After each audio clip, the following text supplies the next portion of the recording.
That's great. Well, we are almost at the end of today's event, and before we say goodbye, I just would like to ask each of you in just a few seconds to share with us one thing that you're particularly proud of about Paraguay and about the organization that you represent, and the one thing that you would like to happen in the short term.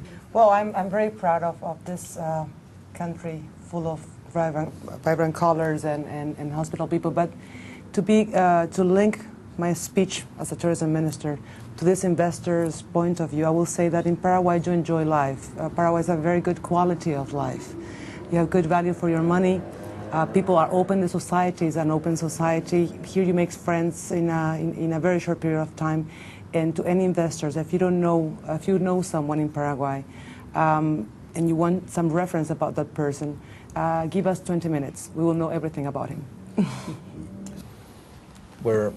Paraguay is a country full of opportunities, so what can I say? Just visit us and know us from hand to hand. Where do you want the central bank to be in 1 year? Well, the central bank should keep the same trend that it has from the past, let's say, from the Guarani creation more than 60 years ago. Our currency had never been touched for the past 60 years. We never take any zeros because for the past 60 years, we have never experienced hyperinflation.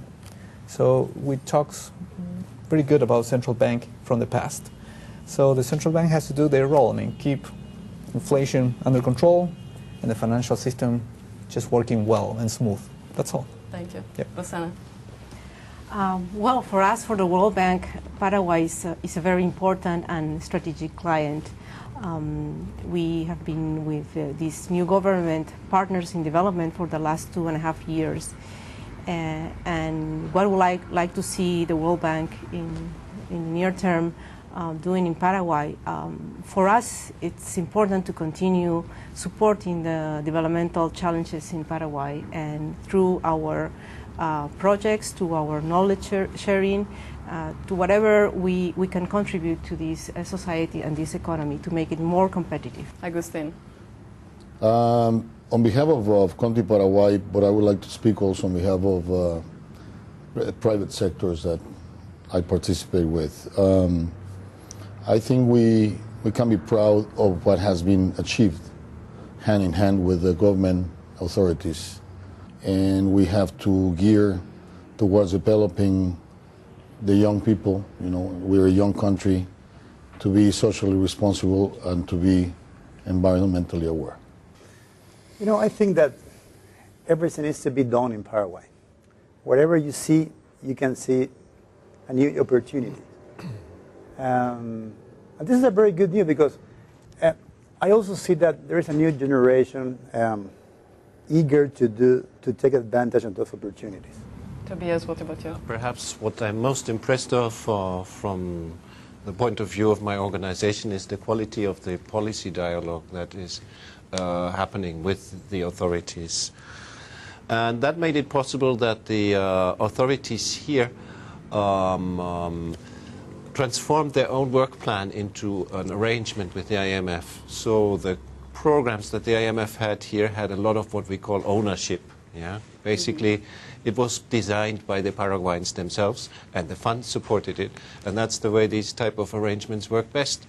And it has led to a lasting good relationship, which perhaps is also a little bit atypical for Latin America, South America, where the fund is often viewed with a bit of suspicion in some other countries, but definitely not here. This country has a problem that most countries would love to have, which is how to manage well the good times, how to prevent that now, let's say, enthusiasm spills over into an overheating of the economy, or that it would lead to a potential buildup of asset bubbles in the future. And to the extent that they can be avoided, then this country definitely is facing a structural transformation of historic proportions.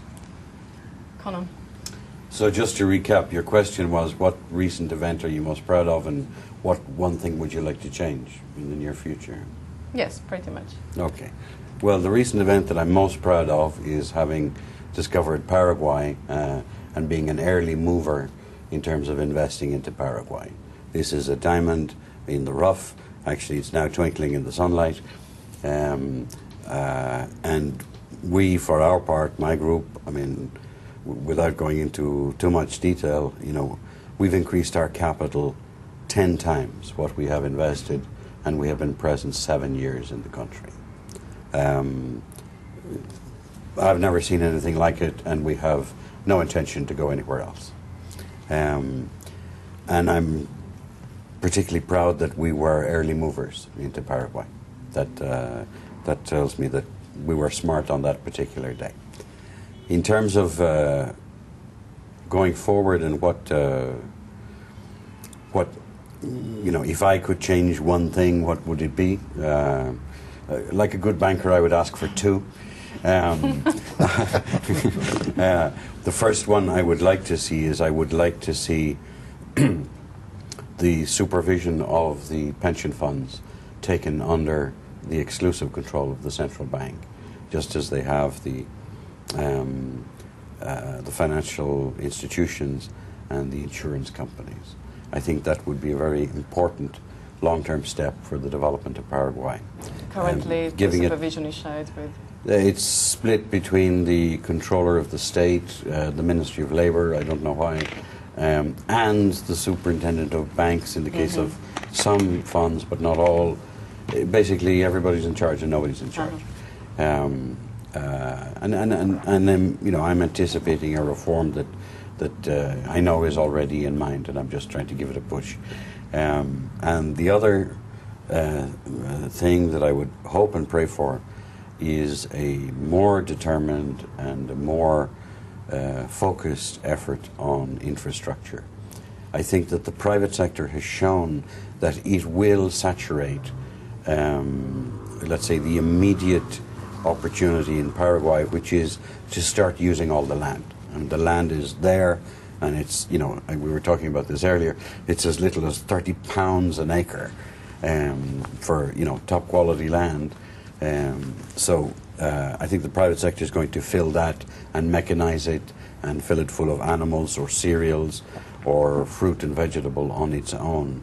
The private sector cannot dictate the policy on infrastructure on a countrywide basis. In some segments it is. For example, the private sector has just taken over the port business.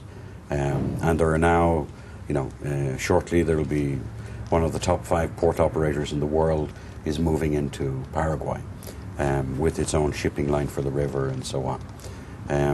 So where the door is open, the private sector is doing it on its own. But where you put a motorway, well, you know, or a transmission line, you have to have a public-private partnership in the decision and hopefully in the execution. So perhaps we're going to see a bunch of those programs coming up I think so. In the next future. Well, we'd like to thank you all for joining me today. Thank you for such a lively and insightful discussion. And thank you all for watching.